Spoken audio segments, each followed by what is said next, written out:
Brothers and sisters, sabi ng mga Muslim, kung Diyos si Jesus Christ, sabi nila, saan sinabi ni Kristo na Diyos ako, sambahin niyo ako?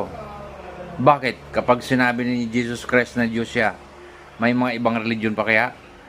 May mga muklo pa kaya na pulpol? Siyempre wala na, di ba? So, kung ikaw ay matalino, may Holy Spirit ka na binigay ng Diyos sa'yo, at sinabi ni Kristo na bibigyan ka niya ng Holy Spirit para makaintindi ka kung anong sinabi niya. Sinabi ni Kristo in John chapter 8 verse 30, I and my Father are one. John 8:58, before Abraham was I am. John 4:10 verse 7, ang sabi ni Kristo, kung nakita ninyo ako at nakita